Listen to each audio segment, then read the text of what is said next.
Welcome, everyone, to tonight's meditation. We're doing day 77 today of the series called The Joy of the Spirit. And I'll be your host for today's meditation. My name is Sudeep Hegde. And for those of you who are here for the first time, I live in Clemson, South Carolina. I work at Clemson University as a faculty in industrial engineering. And I've been practicing Sahaja Yoga since 2008. And so I also want to quickly go over today's agenda for the session. Please, we will be starting with the foot soak, as we always do. So please have your foot soak apparatus ready. A dishpan with water and salt in it, and some fresh water on the side to rinse off after the foot soak.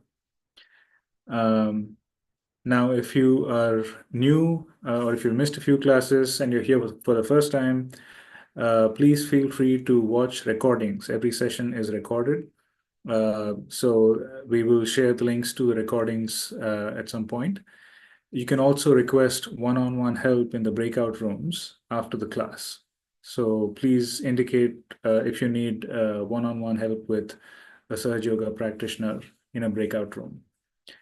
And if you are already working with a mentor and would like to change mentors or request additional mentors, please feel free to do so. Just please let us know and we can facilitate that. So at this point, I'd like to also call on my co-presenter for today, Angie O'Rourke from Connecticut. Would you like to introduce yourself?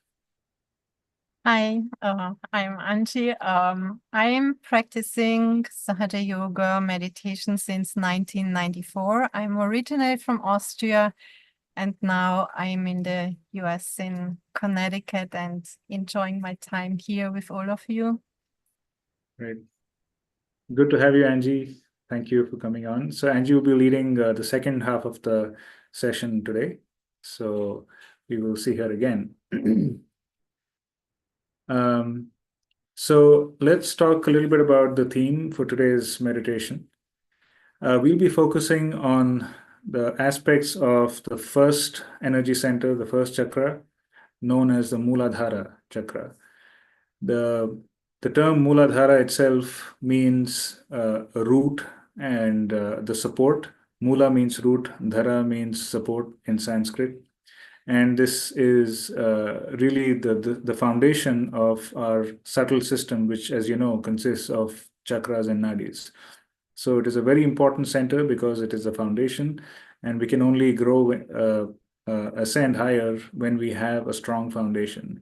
So we'll talk about the qualities of this center and meditate upon those. We'll, in fact, go a little deeper, looking at the specific configuration of this chakra, which consists of 4 petals. So we will meditate upon the qualities of those 4 petals today. And the foot soak is always going to be helpful because it is particularly effective in clearing the lower chakras, and the Mooladhara is the first center. So without further ado, let's begin the session, and we'll get started with the foot soak.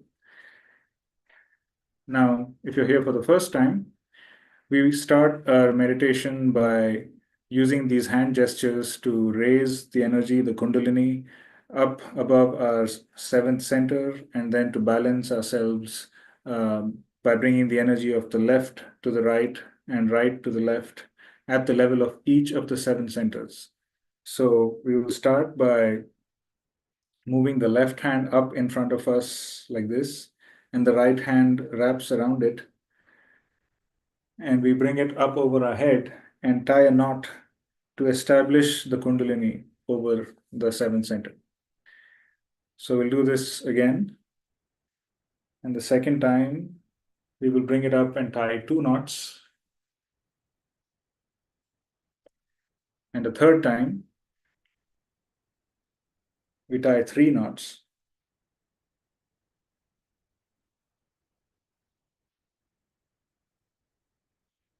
And then we balance each of our chakras. Raise, so start near the left hip and raise the right hand. Make an arc over your head, bring it all the way down the right side, and retrace that path. Raise the energy of the right, bring it down the left. So we'll do this pair of arcs 6 more times, balancing our auras, the 7 auras emanating from the 7 chakras.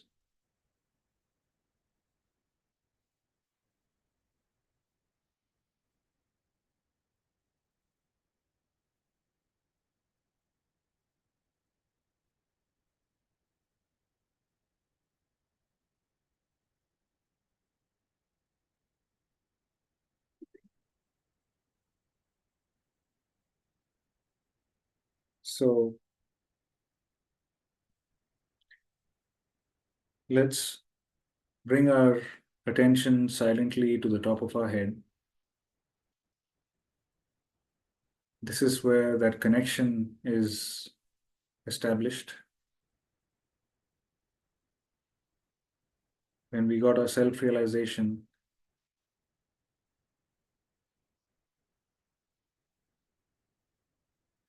so let's bring the right hand on top of our head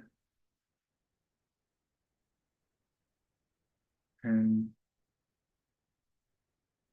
feel that gratitude. We acknowledge that energy, the Kundalini, and her presence at this center, giving us that connection.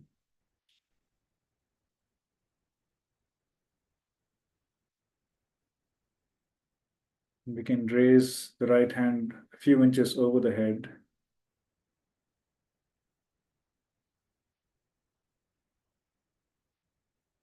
Just put our attention in that space in between.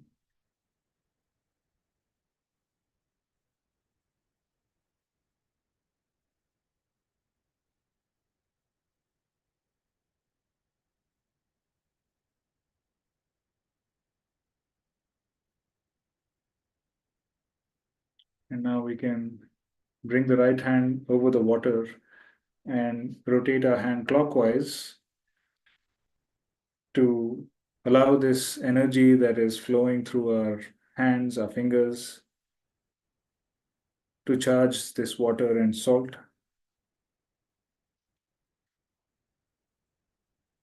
And as we do this, we can invoke the qualities of the ocean in this foot soak.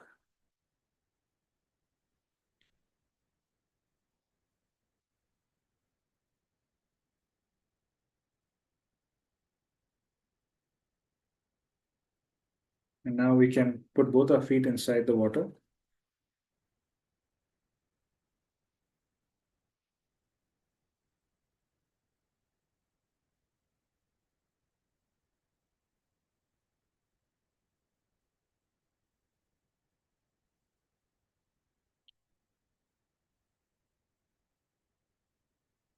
Put both our hands towards Mother Earth.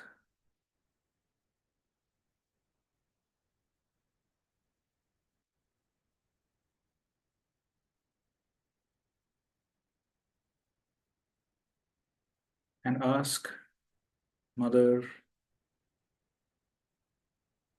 please remove all imbalances across my subtle system.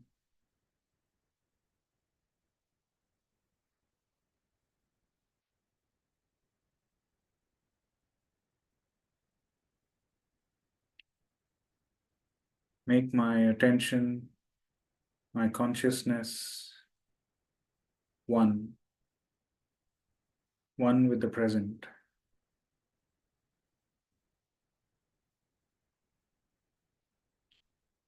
Free of the past, free of worries about the future.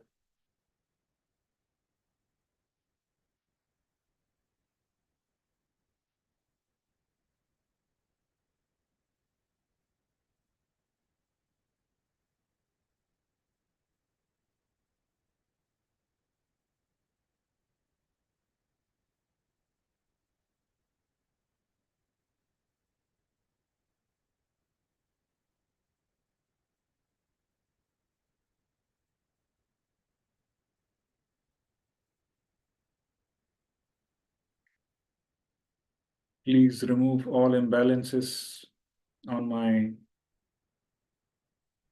chakras.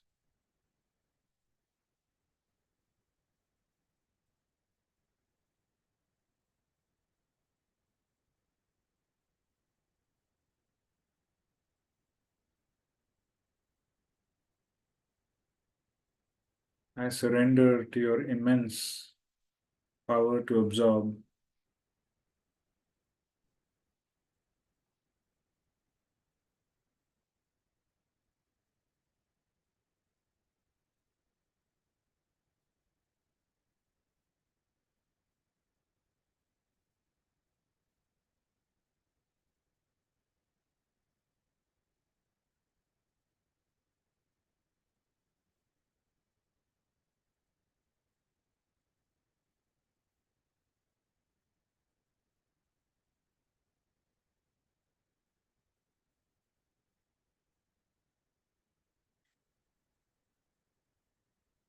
We can bring both our hands on our lap.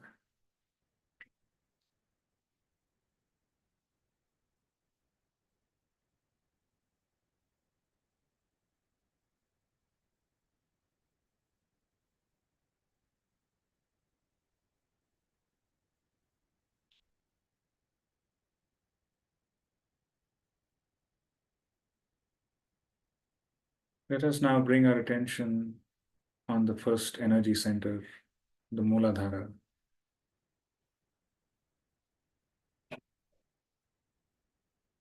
which consists of 4 petals.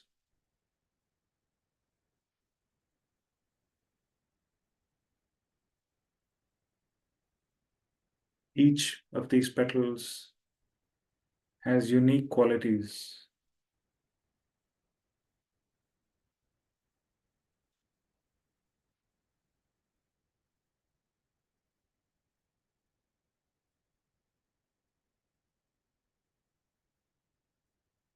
So the first petal, which goes downward, let's put our attention on it. And we can pray, Mother, please make me innocent. Please give me enlightened innocence. Make me feel the joy of my own innocence and the innocence that exists around me in nature.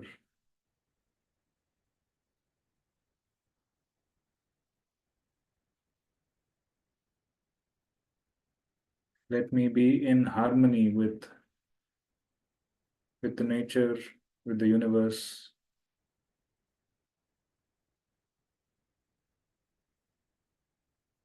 Let me be in that state of innocent joy.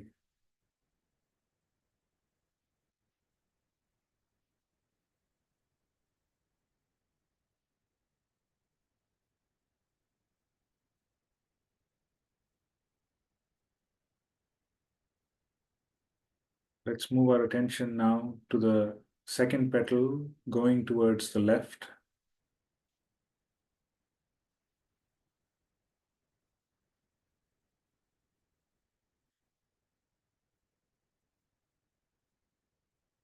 Mother, make me free of all temptations. Give me victory over all evil forces, both subtle and gross. Give me victory over all negativity.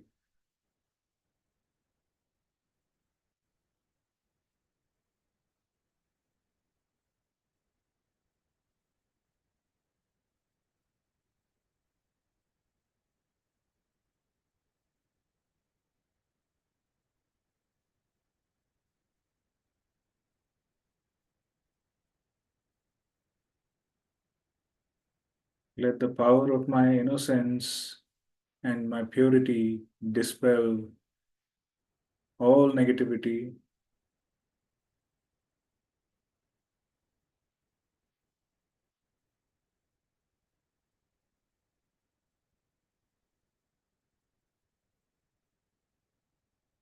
Let it transcend all basal instincts.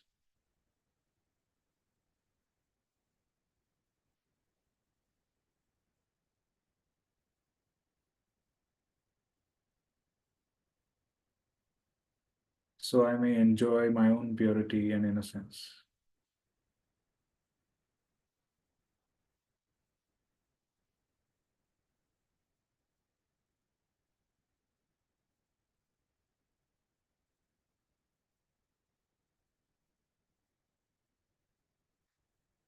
Let's move our attention to the third petal, which goes towards the right.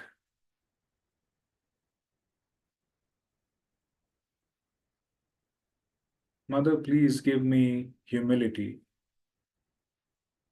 and wisdom.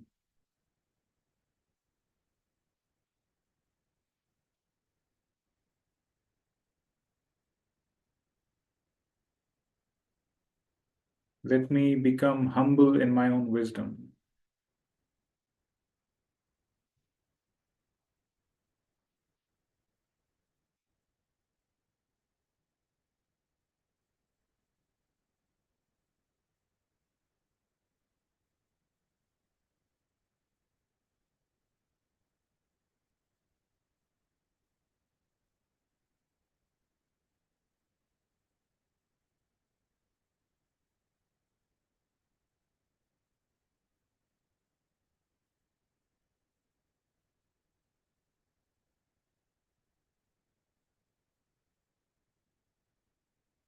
Make me surrendered.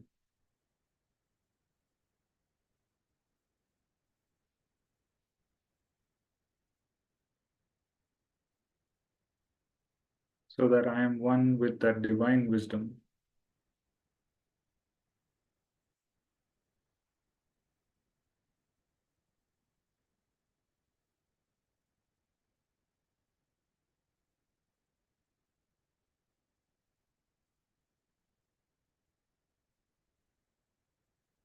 Let's now bring our attention to the fourth petal, which goes upward.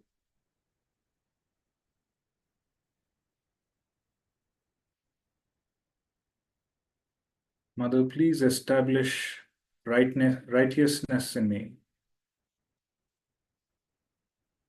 Please establish my dharma.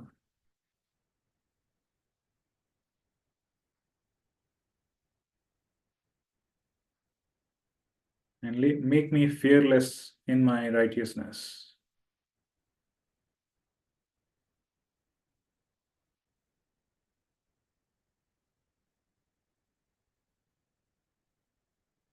Let me be free of all fear.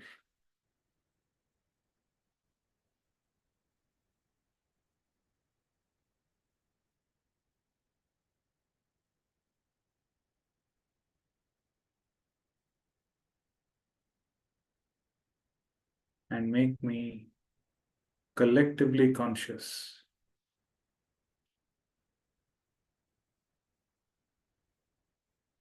with the realization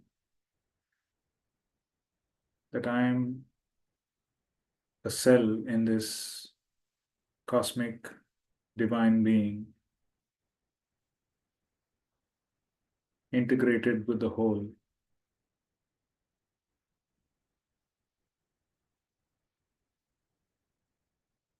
Make my virtues, my dharma be aligned with the whole.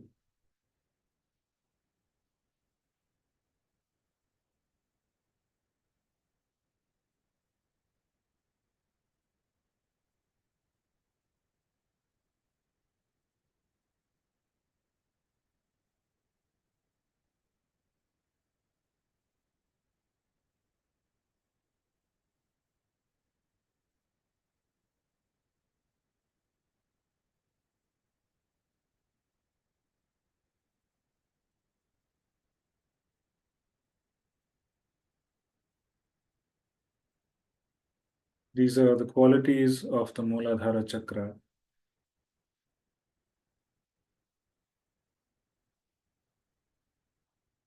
And when the Kundalini rises, emanates from our Sahasrara, the grace flows down all over our being. And that grace collects in these petals and nourishes them, nourishes our Mooladhara.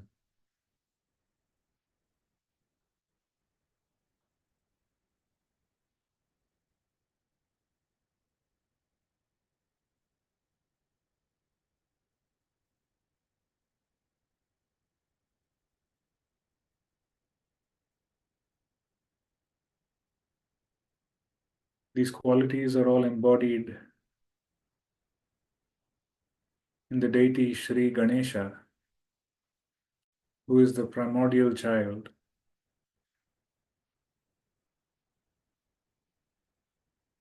who is innocence and wisdom itself.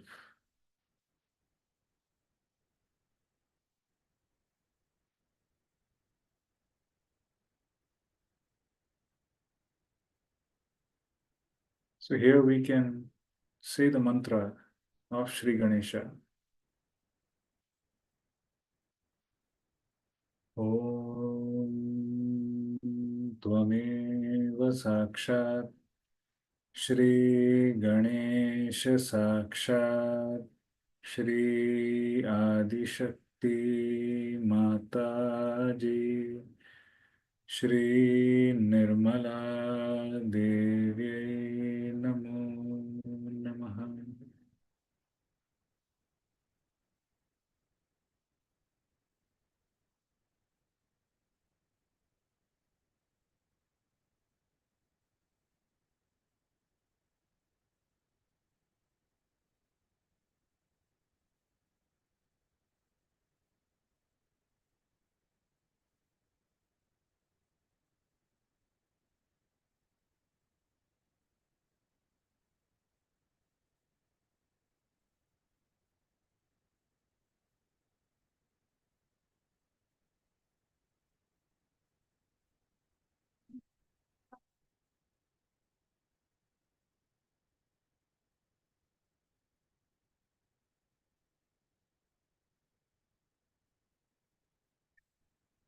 Can keep our attention at the top of our head.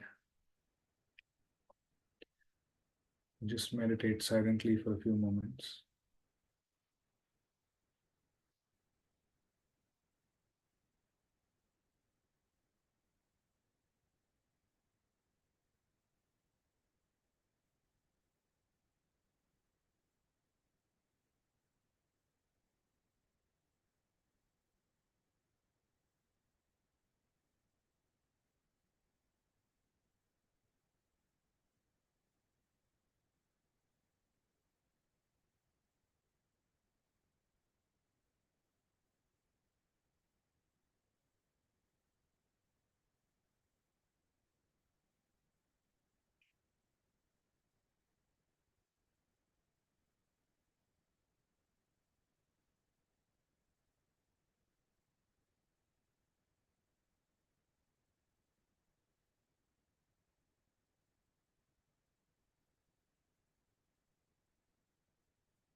So we can slowly open our eyes and we can conclude the foot soak by taking out our feet, rinsing them off one by one.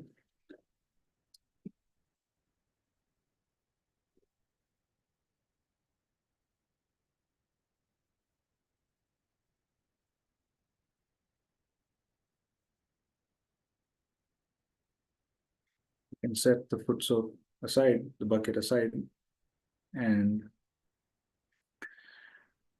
we will now listen to a talk by Shri Mataji where she talks about uh, further qualities of the Mooladhara, uh, about gravity and balance. So let's listen to the talk.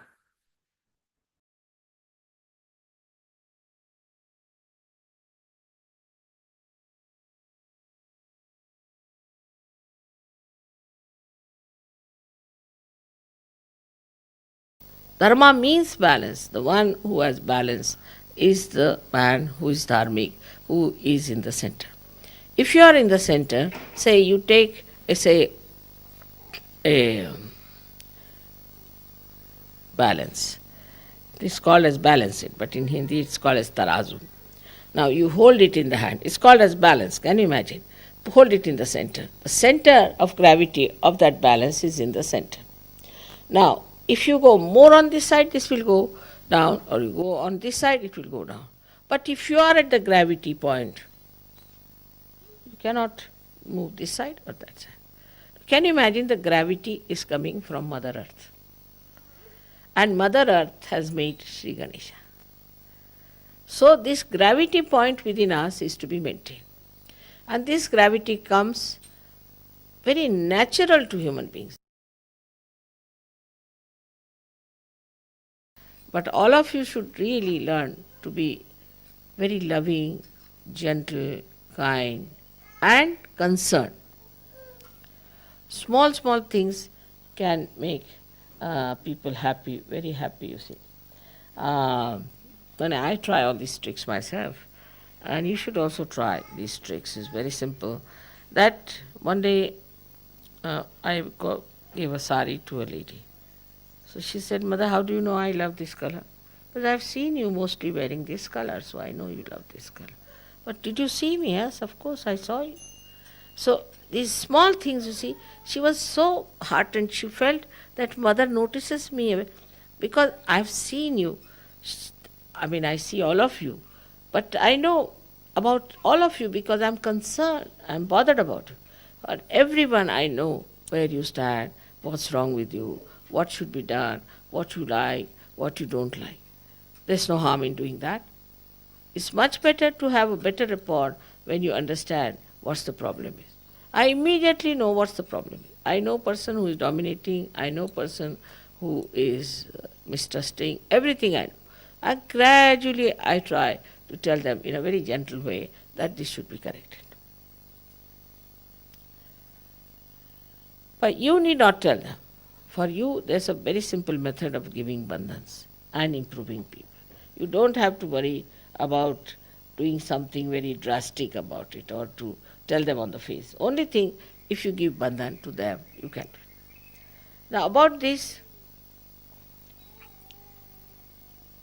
how to develop this balance is the big problem.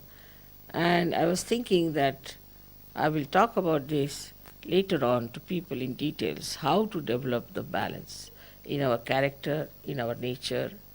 Of course, meditation does help you to be in the center. But still, sometimes we just slip off. And there is a way by which you can really make your character in such a way that you remain in balance all the time. On the contrary, when there will be a crisis, you will just jump onto your gravity point. That should happen. If that happens, no problem. It happens with me. If I see any crisis anywhere, Sahaja Yoga, in my family life or anywhere, immediately I know that I am deep down onto my gravity. And from there I can see everything so clearly, and then I solve the problem. That is what one has to understand, that you have to jump on your gravity. And then it's not a relative position. To be on the gravity is not a relative position.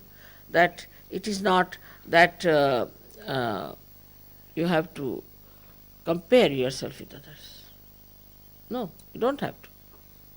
You don't have to think that I'll be losing this or I'll be gaining this, nothing of the kind. You are there on your own position. You are there. You are in charge of yourself. So you don't worry. There's no jealousy, there's no fear, there's no kind of a temptation. You're there.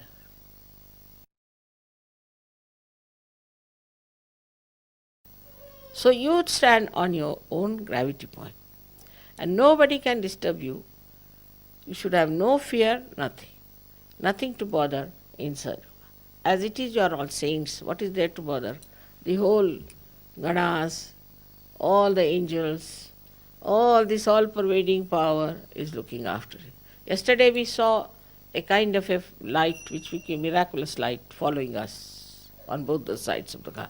especially on my side, was there such a lot of light following. Just giving indication that it's all right, this is Ganesha's place, and here things are going to work out.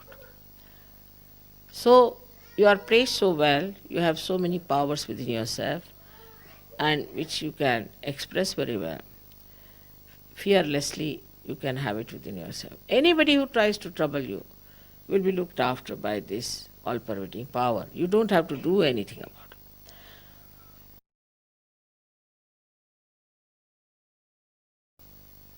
You stand on your gravity and you're concerned about everyone. Think about everyone. In case you find that somebody is not all right, you don't lose your balance, but get that person in the balance. If you start losing your balance, then how can you get back that person? And in that way, you will lose all your hatred, all your anger, all your lust, or what you can call all your competition, all that. Because you stand in your own dignity.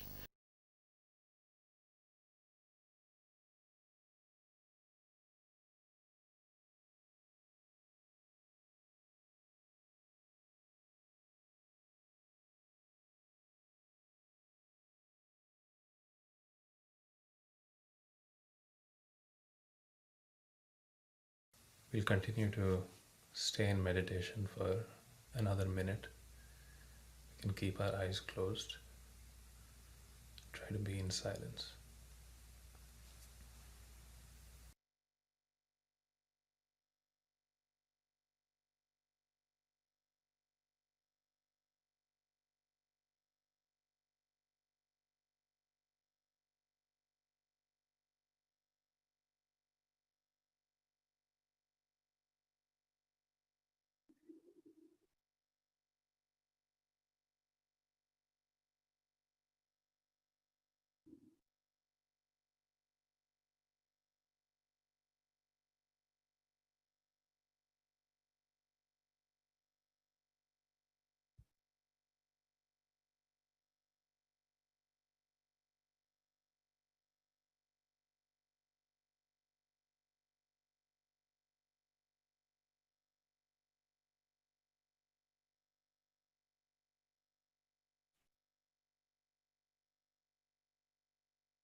So let's keep in this meditative mood.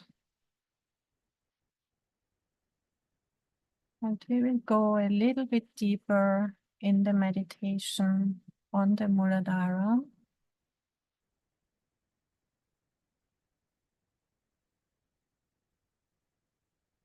So let's put both our hands towards the Mother Earth.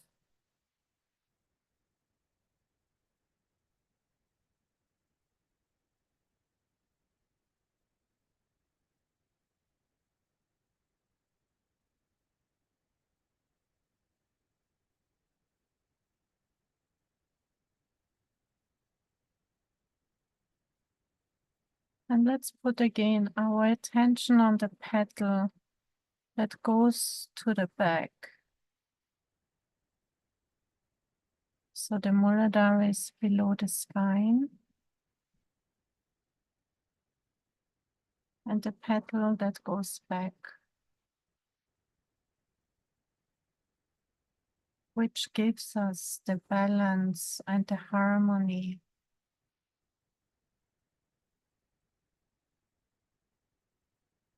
It gives us that joy.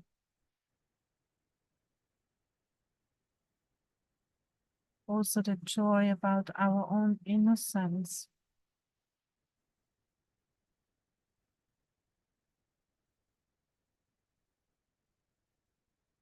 So let's just have our attention there for some time in silence to let the vibrations go there and strengthen all these qualities.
Now let's put the left hand on the lap and the right hand stays towards the Mother Earth.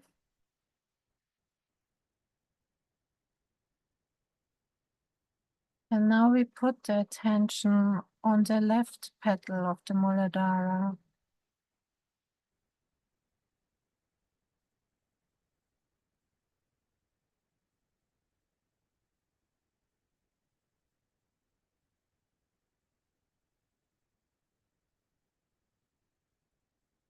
This petal helps us so that no negative energy can harm us or can control us.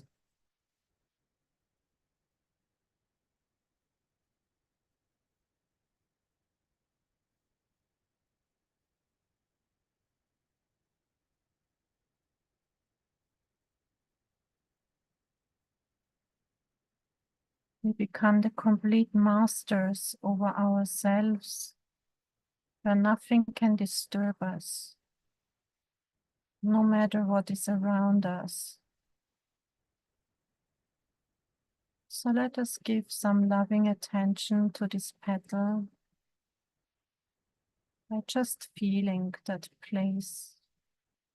Let the attention rest there and let it work.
And now we put the right hand on the lap and the left hand towards the Mother Earth. And we put our attention on the right petal of the Mooladhara.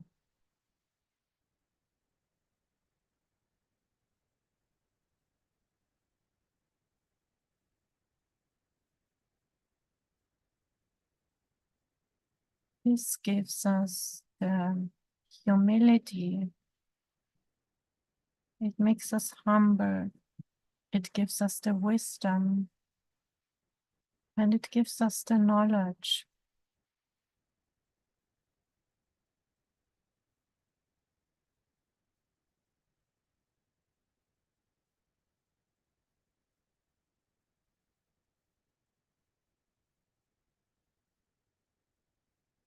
All these qualities are already in you. And we just allow the vibrations to strengthen them more and more. so that we are able to enjoy our lives more and that things work out in better and more beautiful ways. So we just keep our attention there for some time.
When we put both the hands on the lap, and we put our attention on the front petal of the Mooladhara, which gives us fearlessness. It allows us to feel the collective consciousness,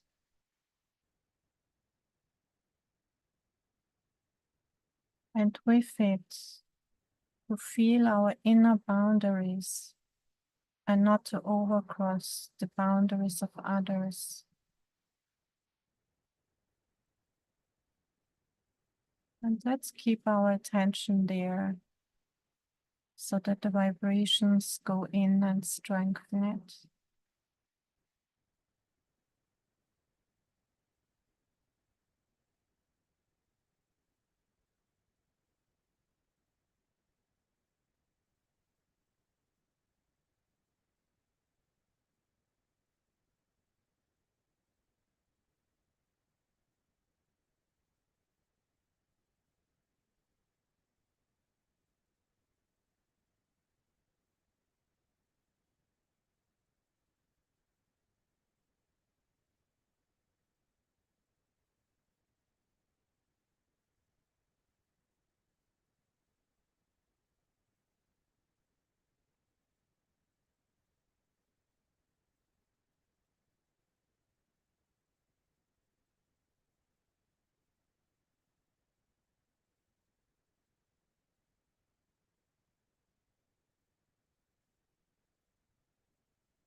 And now we can slowly raise our Kundalini and give ourselves the bandhan.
back to Sudeep. Thank you, Angie. That beautiful and deep meditation.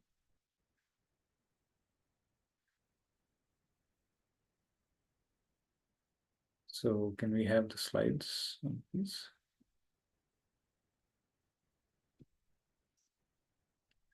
Thank you.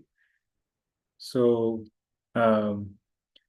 just to recap, this 21-day session is ongoing every Tuesday, Thursday, and on Sundays, or every Tuesday and Thursday. So at 8:45 p.m. New York time.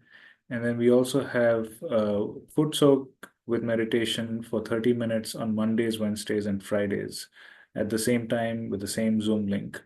So, it's a very good idea to be regular with your foot soak. So feel free to join these 30-minute sessions every day or in between these sessions.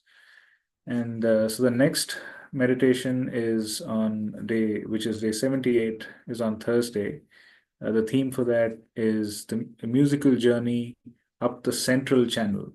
So we'll explore the role of sounds and melodies and scales and role of music in our ascent along the central channel. So please do join on Thursday.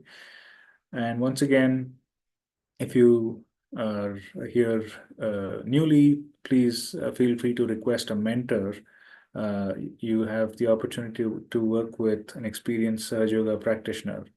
And you can also join our WhatsApp group for daily, there are messages that are shared, there are reminders, and you have the link for this in the Zoom chat.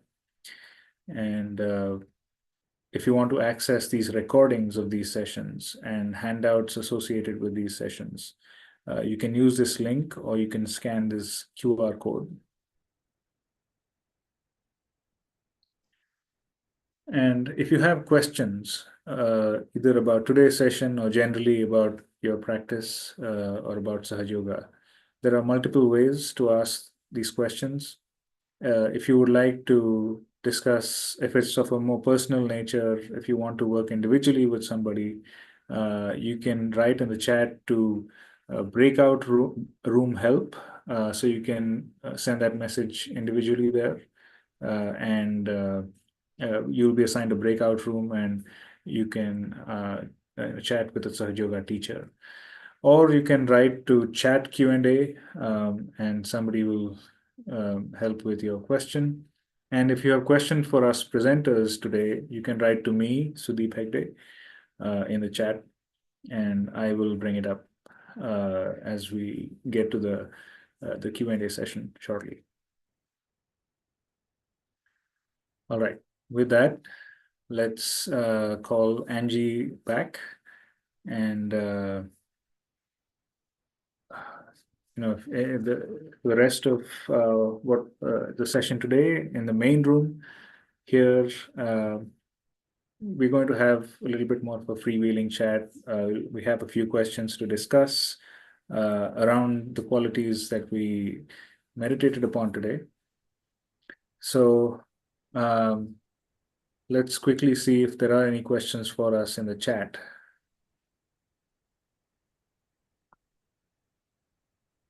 Okay. So if not, Angie, there are a few questions that I can read out, and then we can share our experiences with this, right? So the first one is, Shri Mataji has talked about the quality of the tip of the root of plants and trees, right?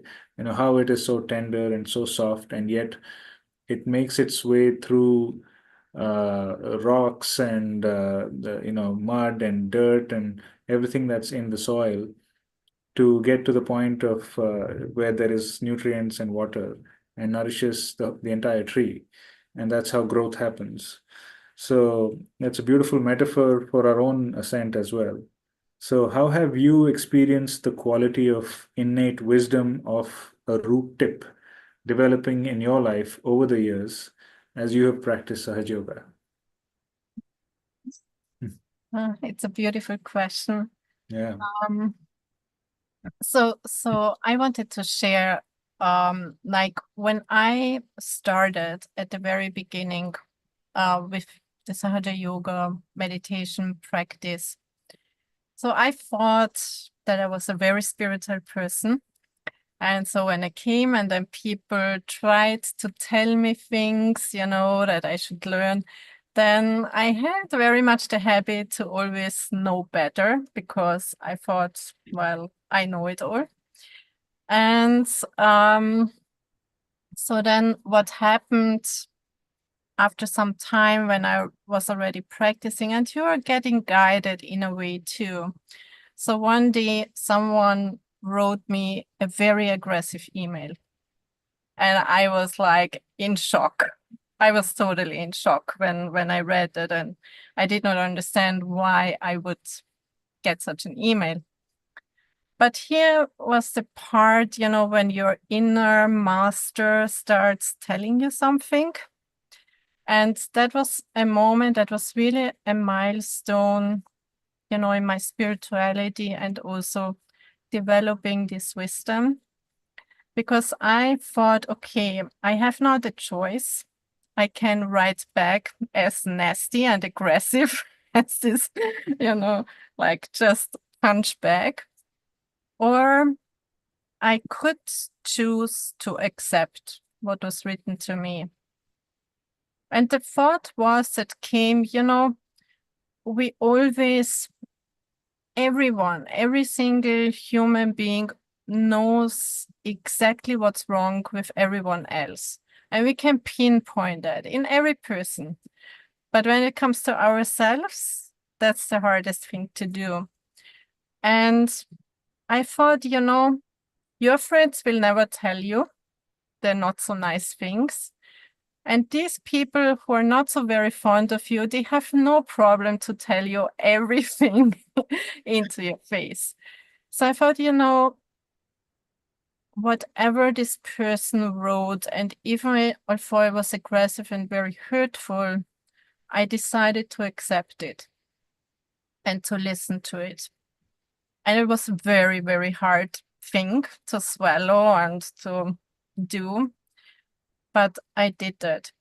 And from that day on, I made it a habit, no matter what anyone would tell me, I would accept it and I would listen. And what developed, talking about this route that's finding its way, it was actually a very beautiful realization that came over time and with many experiences, that so many times we misunderstand each other because we look too much on the way of how someone talks with us. And there's so many, some people, they might not be so talented to pack everything in nice words. It just comes out of the mouth like that. Or also different cultures have different ways of communicating. And we tend to react to the how. And then we miss the point of what the person is trying to say. And I found that with this listening, I made everyone my teacher. And I learned so much that makes me feel inside so rich. And yeah, so I'm thankful today for this email that taught me a very beautiful lesson, or put me on a way. And thankfully, by some wisdom, this inner voice, this inner master telling me to decide for the right thing, even if it was hard, but it brought so many beautiful things and situations that I would not have experienced if I would have kept going to always want to know better, never listen to what someone says, but just to, step back and listen. So. Yeah, that's such a beautiful, experience that you shared. It actually reminds me of something similar. We tend to be reactive especially in the workplace, there's lots of things at stake, salary, promotion, growth, all of that, right? So, and it's hard to get sort of caught up in that, and you can lose some of that sensitivity, that subtleness, and therefore the joy that we have now come to feel through meditation and spirituality. And I just got reminded of this because you brought it up. I have similar, at the workplace, sometimes you come across either harsh words or you come across certain conversations that don't necessarily go your way, and you can be reactive. And it made me really think and reflect. Wait, I'm a yogi. I mean, I have felt the joy of meditation, joy of the spirit. Is it appropriate for me to be reacting? Is it appropriate? I mean, it's okay to feel hurt for some time, but then I have a means um, to let go. And it's important to keep that tenderness of that root tip, because only when you're tender, when you're vulnerable in a sense, you're also sensitive to that which is subtle, and you allow yourself to keep growing. Otherwise, you can get stuck there in that whirlpool of reactions. And I have a sort of one other angle to this that I wanted to share. For me, meditation itself for a long time was, where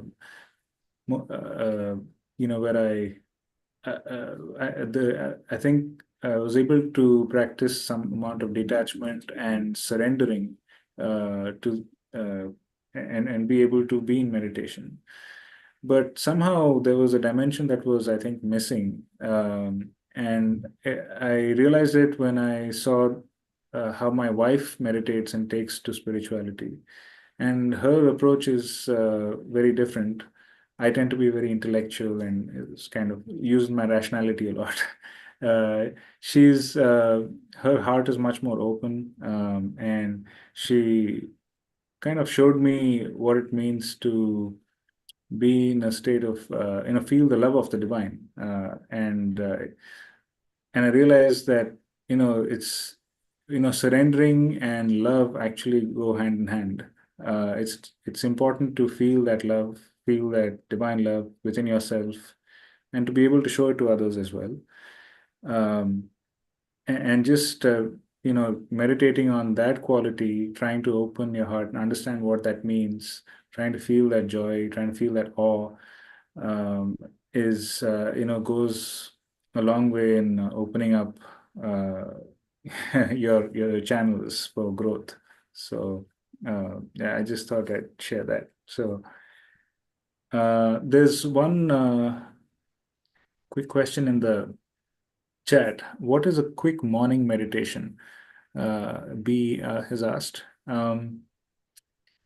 So really, a morning meditation can be short, 5-10 minutes or so. If you want a format, you can start by just sitting and raising the Kundalini and taking a bandhan as we did, and just putting both your feet on Mother Earth, or sorry, put both your hands on Mother Earth, and asking her to just balance you, and putting your attention on the top of your head, and try to get to a state of thoughtless awareness. You can even use your hand to bring your attention there, and allow your attention to settle on your Sahasrara. You can also maybe do some deep breathing to let the attention be more settled, and try to be in that state for as long as you can. I think just doing that much on a regular basis will help you be more centered, and I think you'll have a nice day as well if you start that way. So, another question: on what chakra should I focus more to balance my finances? Actually, financial well-being is part of our overall well-being, and the Nabhi chakra, or the third energy center, is associated with overall well-being, even at the material level. So, you can at some point during your meditation, you can put your right hand on your stomach, just over your stomach, just near the navel, and meditate on that chakra.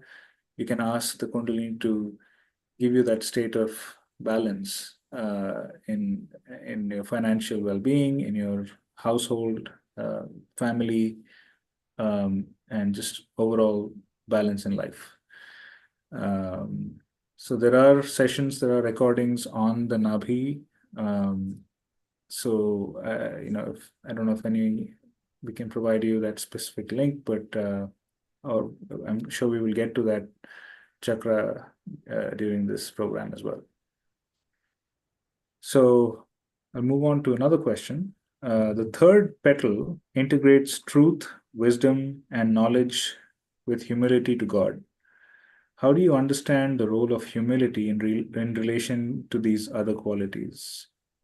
Truth, wisdom, and knowledge. So what I find, and it's really when we go into this state of humbleness or humility, we actually put ourselves in a state of receiving. So it's like opening ourselves to receive something. And I found there's one example that I found so beautiful. When you look at the ocean, I mean, the ocean is the source of life. It's so powerful, so beautiful, yet it's on the lowest point of the earth. And because it's on the lowest point in all its gravity, what Malachi talked about, and in all its grandness, everything flows towards it. And that's also the picture of humbleness or humility, when we can put ourselves on this point with our gravity and, on this lower point, not in a devaluating way, but with all our strength and inner power, and opening up to what comes to us, then we can receive everything, and everything starts flowing to us. Yeah. It's I find it, the ego is a very tricky thing, right? When you feel, when the point when you feel you realize something, you gain some wisdom, it could also be a point where like it's very subtle. There's a subtle ego that develops around it, and it's something that, and then there's some experience along the way that makes us aware of that ego, and then we realize, and that makes us more humble as well. And I think the earlier example that you gave, to just be like a root tip, to just listen and just learn, I think itself is a great example of humility. And it's important for us, I think, to take the time to just reflect on how we are reacting and where that reaction is coming from, and then just give it some rest and learn to just wait, listen, and let our humility guide us. So it is also so interesting, because this petal, it's like the humility, then the wisdom, then the knowledge. So it means also, it just starts flowing into us. So even the knowledge part, I mean, when I look back on the time, where I wanted to know everything better instead of listening, so the humility that came later on by just first of all listening, and then really the knowledge could flow into me. And what happens really, I think everyone should really understand it or know that. I think many who are meditating since a longer time, they have experienced that suddenly you know things and you don't even know why you know them, but you know them.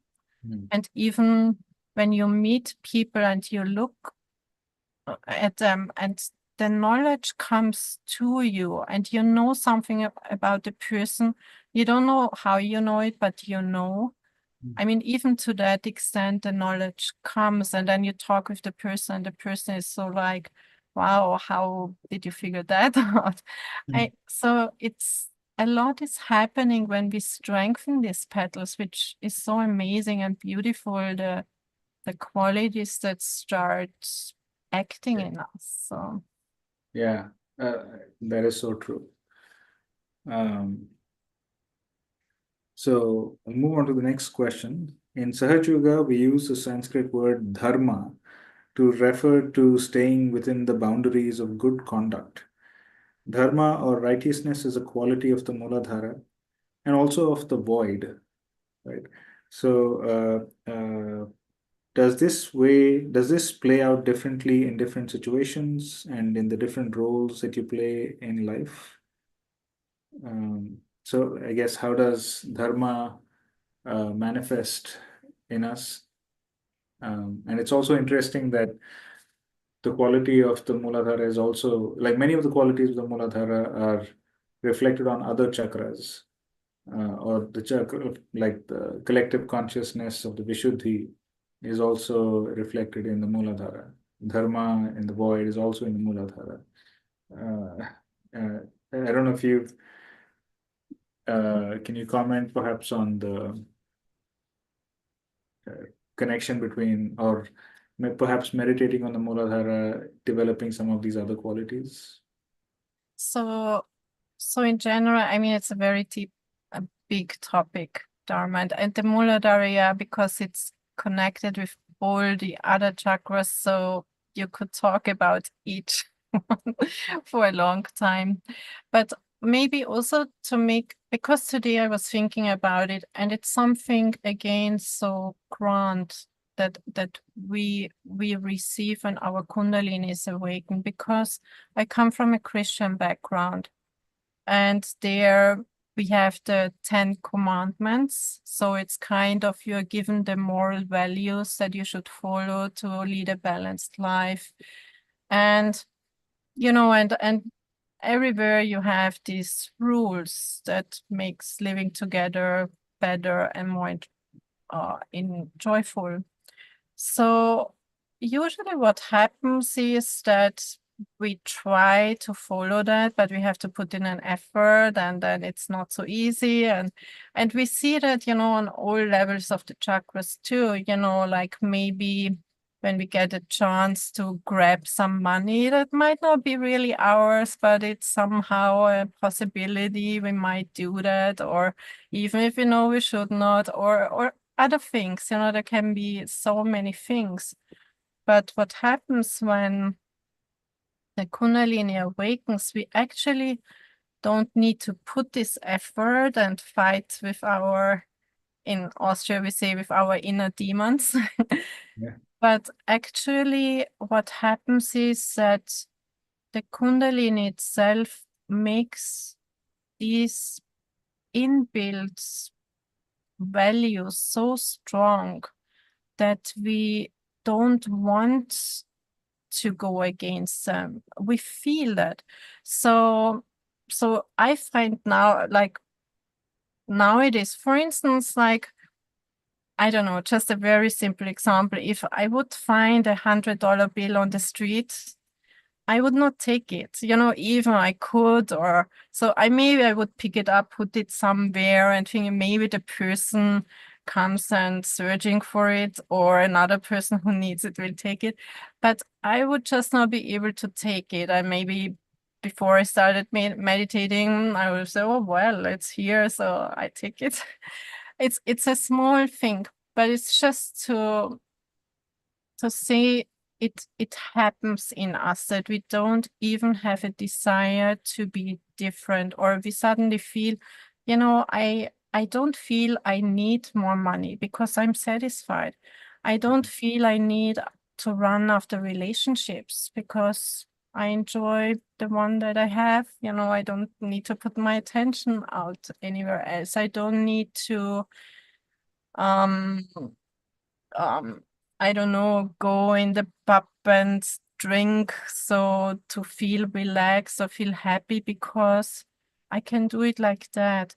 And it happens so automatically without any effort. And that's such an amazing blessing that we have when this Kundalini starts building that in us. And what I found after all this time and reflecting on that, because maybe people might have the idea that this Dharma is also kind of a boundary, that it's kind of limiting and we want to have our freedom. But I found it's actually the other way around, that with that suddenly the real freedom came, and everything that I thought was freedom was actually I was not free, because it's like you're not free of these desires to do this, to do that, and many things go against yourself and you're hurting yourself with wrong behaviors. And so, yeah, making a long talk short, No, that's I found it's very liberating. I mean, you yeah. don't need to put any effort.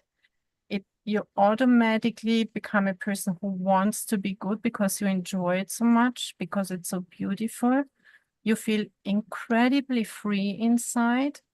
And what I feel also, what comes in what I see in many people meditating for a longer time, there is also a dignity in it, which I find very beautiful. Yeah. That's really well said. And I also realized, we know that children, especially when they're very small, they exhibit so many of these qualities of the Mooladhara, obviously the innocence, but there's also this innate joy in them. They just want to share that joy with others. Like if the parents are smiling and happy, it shows on their face. They have that simplicity and that joy and that innocence. They very naturally and spontaneously share things with others before they learn, uh, you know, to keep things to themselves. That's when the clouds of ego slowly start to come in. And I think as we grow, these clouds of the ego start shrouding our innate Mooladhara qualities. And we feel like we've lost that innocence. And then, but then as we keep growing and we meditate on the Mooladhara, we realize it's possible to actually dispel those clouds. And the innocence was always there. All those qualities of collectiveness and dharma, which are innate in us, can be enlightened again. And we can actually practice it. Like it becomes spontaneous, and like you said, it's actually more liberating to be that way, and be less tied to the whims of ego and the attachments and so on. And then there is another question in the chat, which actually connects to the last question that I had. So the question is how to make a strong Mooladhara, which is similar to what have you found helpful to clear and strengthen your Mooladhara Chakra. So yeah, I mean, I have several thoughts and things to share, but do you want to go first? Yeah, sure. Thank you. So for me, what I find is really very strong is just to sit on the ground, even at home. If you sit on the ground, if you can, it's not important if you can't, but it's very good if you can sit on the ground, and especially outside when the weather is nice, on the Mother Earth.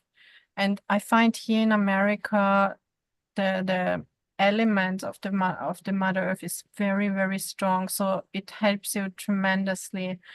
And then just put both hands on the Mother Earth and sit like that. And if you add the Sri Ganesha mantra 4 times with the attention on each petal, like so one petal you say the mantra, then you let it work a little bit. Don't go immediately forward, but let it work, then go to the next petal, put your attention, say the mantra, let it work, and you go through the 4 petals. And that I find, especially if I do that early in the morning, especially if you can do between 4 to 5, that is so tremendously powerful. If you can do that, your Mooladhara will become very, very strong within a very short time. Yeah. Yeah, I couldn't have said that better myself. I mean, that's and I've had there's a very nice comment in the chat that I want to read out. Yes, we have it upside down in thought. When we are thoughtless, we experience the true completeness, nothing to chase or want more of. And I think thoughtlessness is really the key to strengthening the Mooladhara, because when you're thoughtless, you're basically innocent. You're allowing that quality to really shine. Um, and there are these 5 natural elements: earth, water, fire, air, ether. And as Angie said, the earth element is very closely associated with the Mooladhara Chakra. Which is why sitting on the ground, sitting on the grass, is very helpful in clearing the Mooladhara Chakra.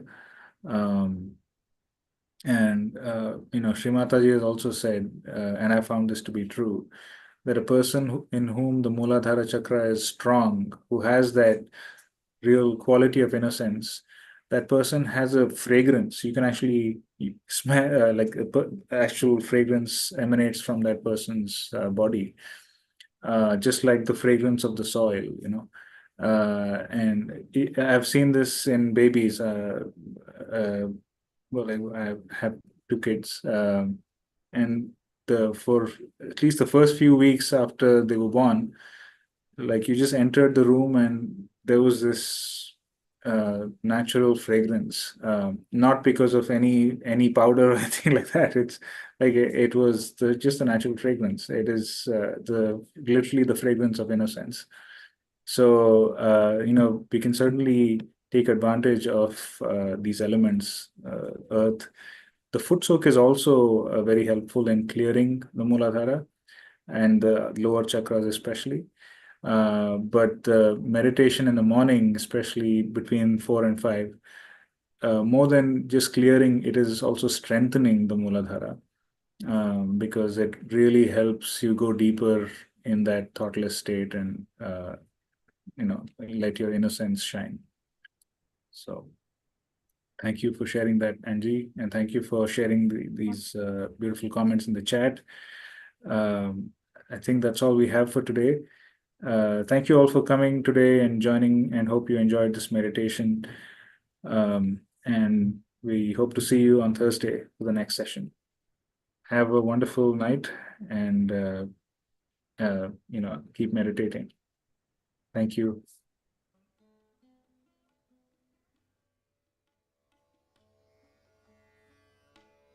Mm-hmm.